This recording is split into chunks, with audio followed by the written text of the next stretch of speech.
Okay, good morning, or whatever it is when you're watching this.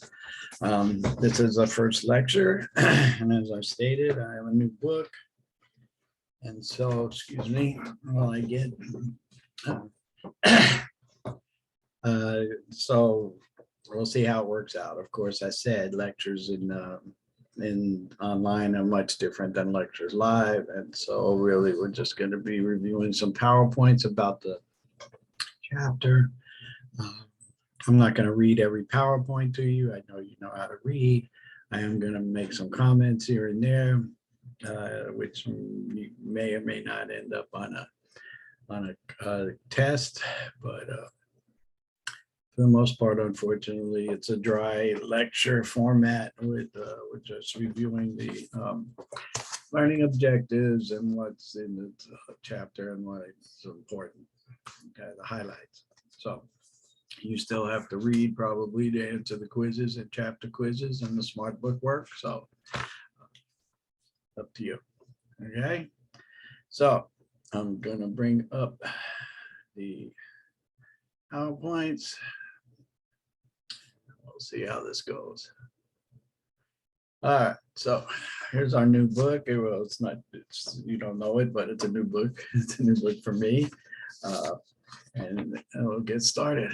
So, study of human sexuality, right? We're going to start with the basics. Why are we even doing this? Every chapter has its learning objectives, right? So we want you to understand sexual literacy, sexual science. How do we study sex in a scientific way, in a scientific manner? How do we do research? The methodologies we use, right? And for sexuality, but the methodologies we use, they generally apply to all research, right? We're going to talk about your sexual rights. We're going to talk about, like, as I said, sexual literacy. So,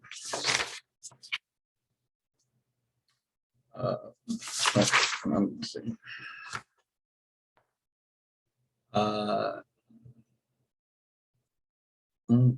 So literacy, like any other project, is knowing the subject, right? Getting needs, how do you meet well-being? Leads to sexual well-being, experiencing a good, healthy relationship, and holistic sexuality, where how does it mend with your mind, body, and emotional aspects? All right. So here we go. Knowledge gives you skills and leads to good practice.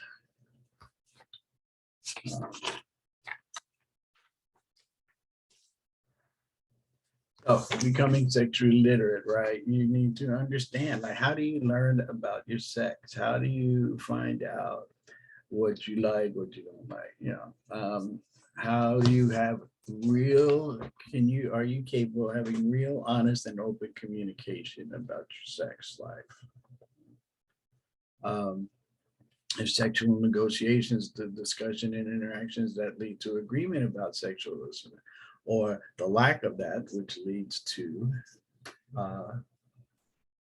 poor relationships, right? And a lot of divorce. How is sex head to divorce versus money problems? Like, money is the biggest number one reason they say for divorce, but most people file for irreconcilable differences, which oftentimes alludes to their sex life. So know yourself as a whole person, right? And how do you learn what you like, right? Most people, unfortunately, still learn from their peers who know as little as you do, probably, or not very much more. Or we learn from poor sexual experiences, which doesn't really help, right? You know, how we move on and how this helps to improve society by supporting diversity and dignity, right? How do we, this is an extremely vital time in history, right? When it comes to diversity, and how do we clear this, and how do we make this, and the differences between our cultures, um, sexually and what our cultures believe certainly add to or can help cure some of that.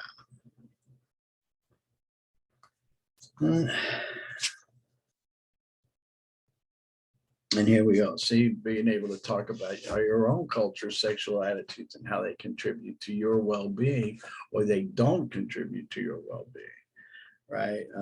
I've done a lot of work when I was a therapist with people that couldn't reconcile their beliefs and their desires and their wants, to their culture. And then they feel ostracized, they feel problems, right? It takes a lot of courage and strength to be able to take care of yourself and not subjugate yourself due to your, because of your parents, because of your culture, because of your neighbors, because of who you are in the community, etc. Hundreds of reasons. So we need to talk about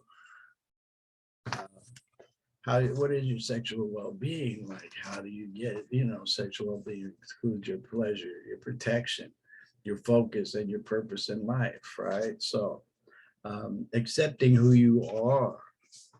As I said in therapy, I did a lot of work with people who belong to the LGBTQ community, but could never make that work with the religious background that they came from. And the conflict was devastating. And how does all of this blend with your purpose in life and who you are and who you want to be and who do you want to be with? What do your relationships look like? Right? And then your emotional literacy, your ability to express your feelings and your needs and your desires in an intimate relationship. So now we're going to move on to science.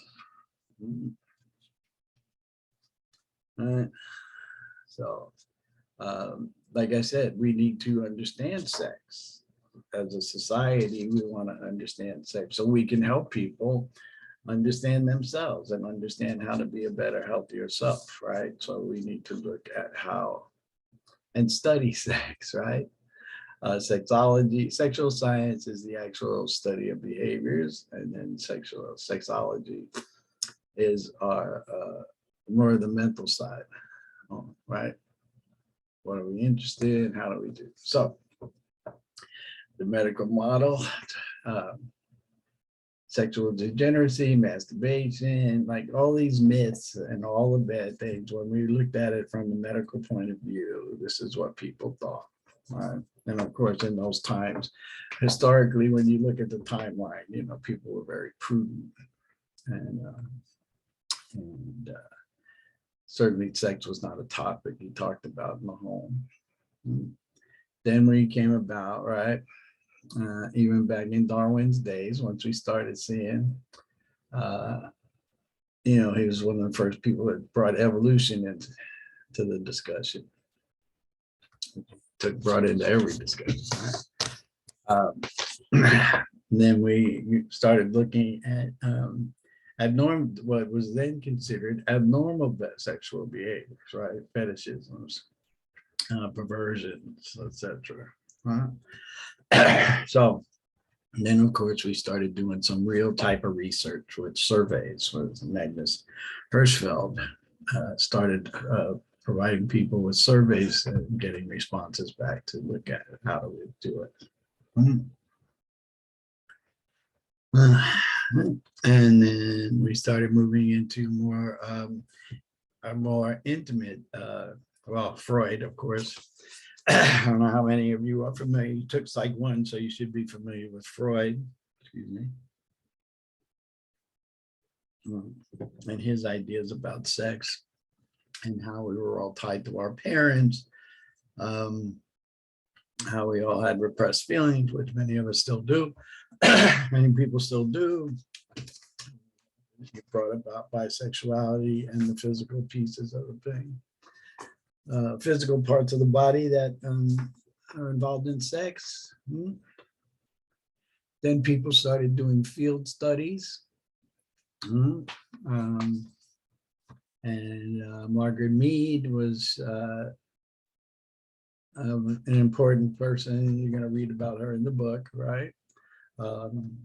So all of these people contributed, historically contributed along the line to what we know about sex today. Kinsey, survey studies, right? Again, still. And then when we started talking about the use of contraceptives and the ability to have sex without necessarily procreation being the end design. And here we go. Masters and Johnson really started doing some intimate work, and where they actually observed people having sex. So question is, would you be willing to volunteer to be observed? Right? Would you have sex in the lab while people attach the heart monitors, etc., stimulation, all these things, and then basically watched you have sex, right? Whether that was with a partner or masturbation or whatever the case may be, would you be willing to be a part of that? Right. So then we started using, of course, right then, all that survey, all that stuff in those days were very controlled experiments, but typically, basically, your white population, where we started moving on into including other ethnicities, other cultures into some studies.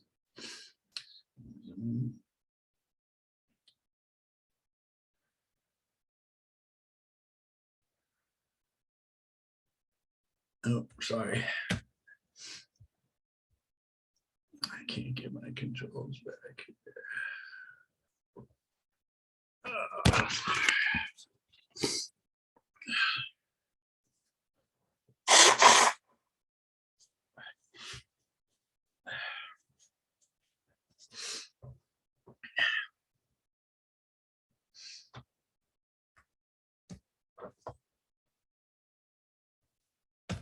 Sorry, my allergies are a little off the charts here, so I am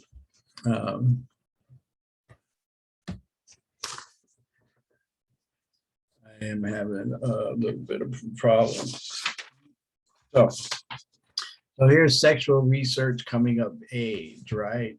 And we started talking to people about different types. As I said, we started including all the cultures. We started talking about things that people didn't talk about before, oral and anal sex. So this was 1994, right? Which many of you may not have been born yet, but it just tells you this is how recent this is over the history of man and the history of science, etc., of where we are and how far behind the curve sexual research really was. So this is sexual fidelity, right? We talk about this, like how many people. So if you look at this, at least 15% of married females are having affairs, and 24.5%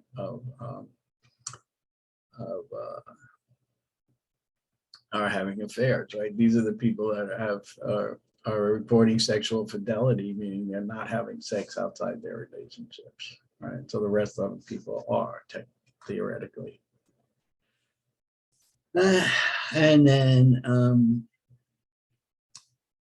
so then we started looking at homosexuality. So you may or may not know this, but homosexuality was actually in the DSM. So it was a mental illness at one time. It was designated as a mental illness, and it really wasn't like 60 years ago, probably somewhere 60 years ago, that it was taken out of the DSM and no longer a diagnosis for a mental illness or mental disorder. And so, look, as things go on, things are getting a little bit better for people, but people are still fighting for their rights. People are still having a lot of problems if they don't fit into what their culture and society feels is the norm. Okay, right? And so we talk a lot about social justice today. You hear about it, in regards to all kinds of things, and it's still true about. It's certainly true for the LGBTQ community.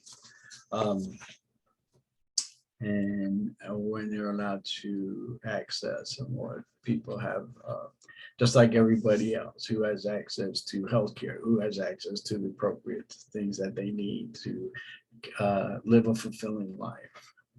So we all know there's a lot of people, there's a lot of social injustice, right? However, so one of the things about sexual research we talk about is the ability to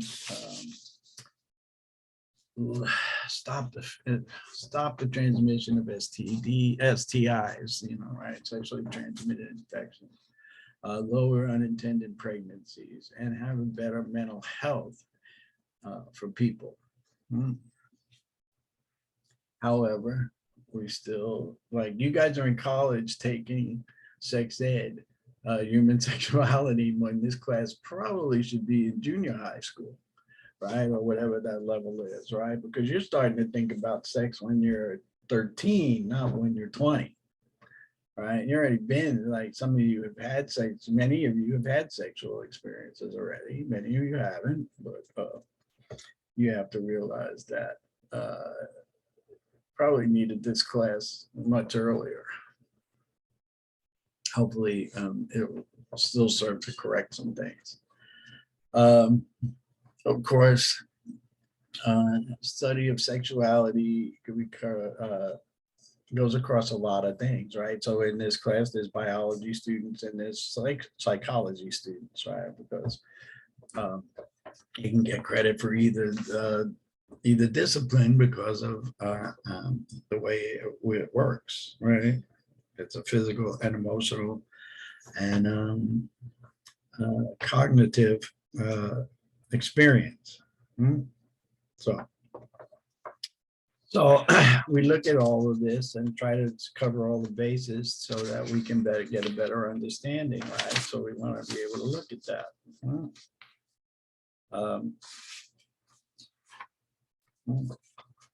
And how does this fit and how do we help people? We can't just look at one side of something. We have to look at as much of this topic as we can. So research methods, the kind of social, the intersections between the disciplines, right? Including social justice, right?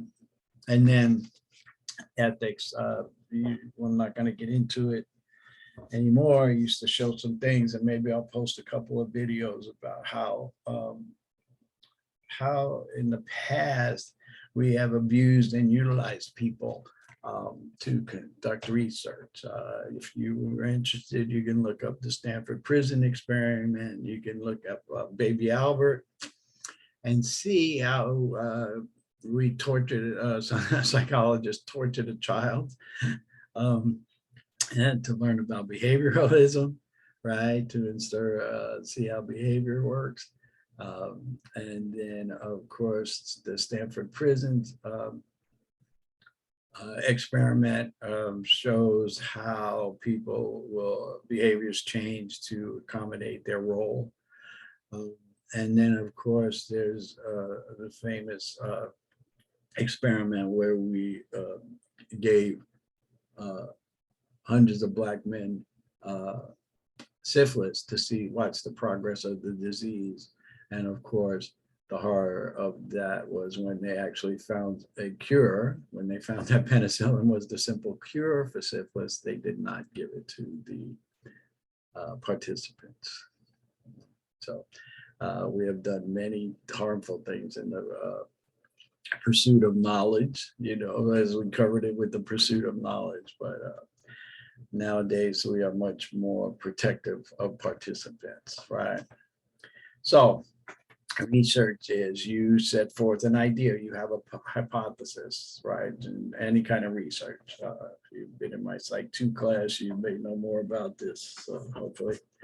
Anyway, so you have a hypothesis, and then you decide how you're going to look at this. The quantitative method, of course, is when you're able to provide a numerical value to whatever information you're collecting. So Likert scales, to talk a lot about Likert scales, you've seen them probably, I know all of you have at least seen it once, I'm sure.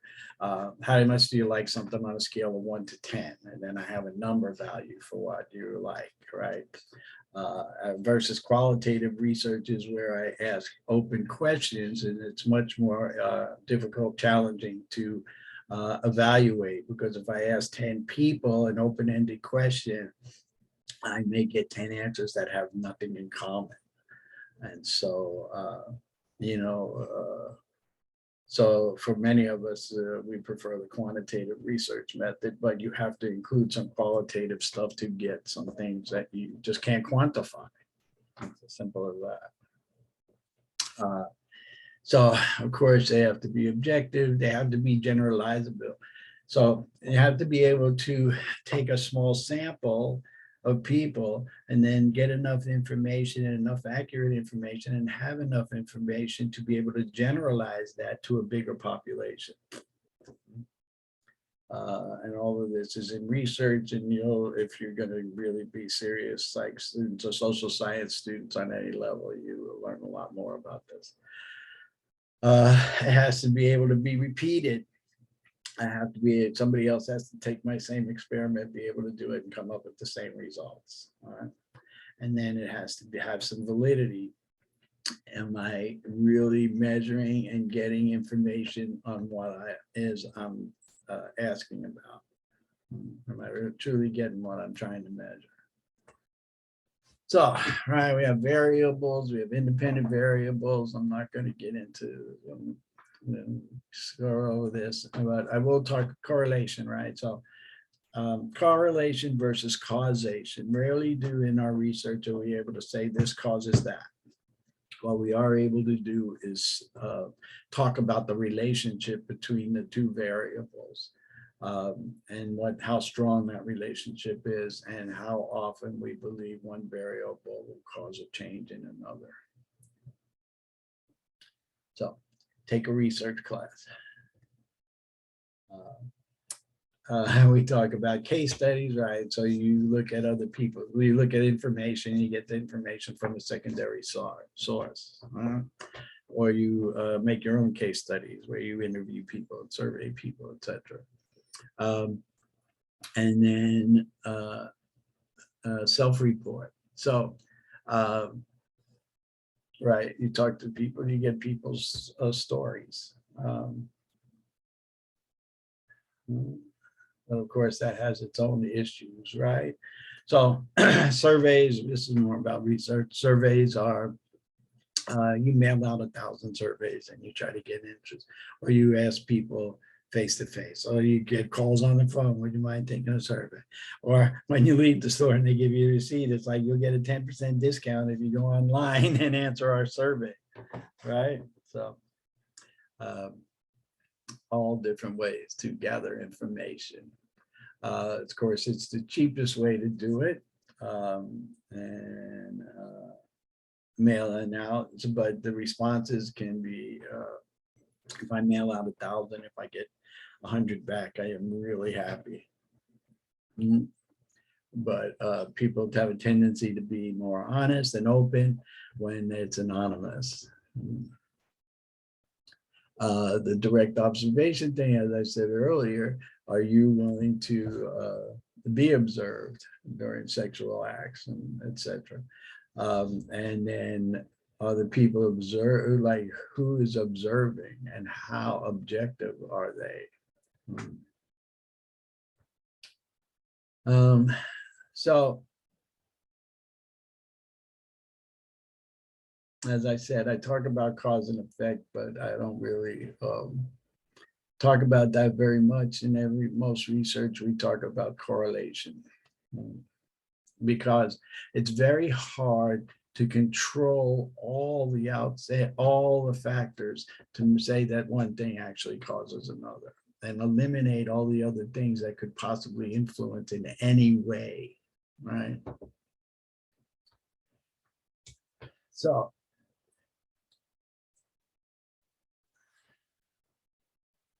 now we talk about participatory action research. You're going to read about this. You're going to read about that. All right. So universal rights, right? Sexuality rights include these.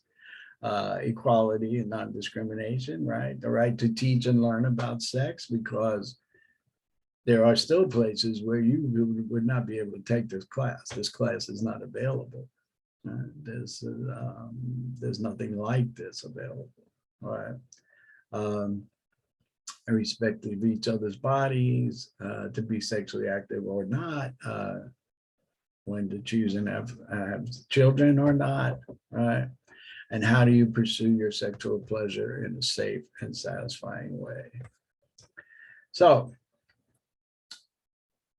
sexual literacy and sexual well-being. What does that mean to you? How has sexuality changed from negative to a more positive science? And what does sexuality have as a human right mean to you?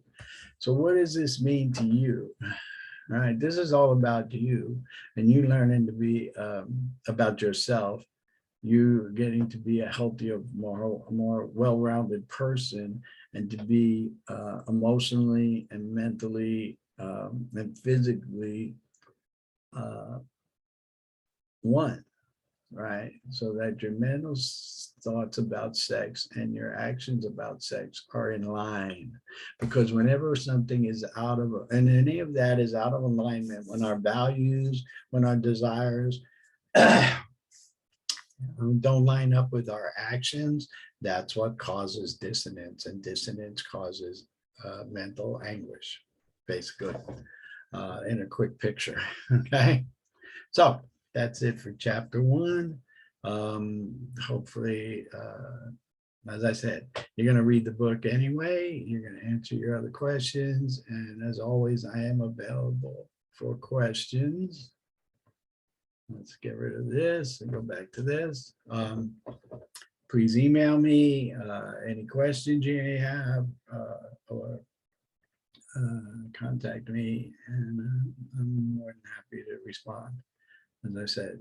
And, so, all right, so that's basically how the lectures are going to go. It's nothing exciting. There's no games. There's no role playing. There's none of the stuff that I can typically do in a live class. But this is it. You still get the same information. So it's just not as much fun. All right. Thank you. And we'll see you next time.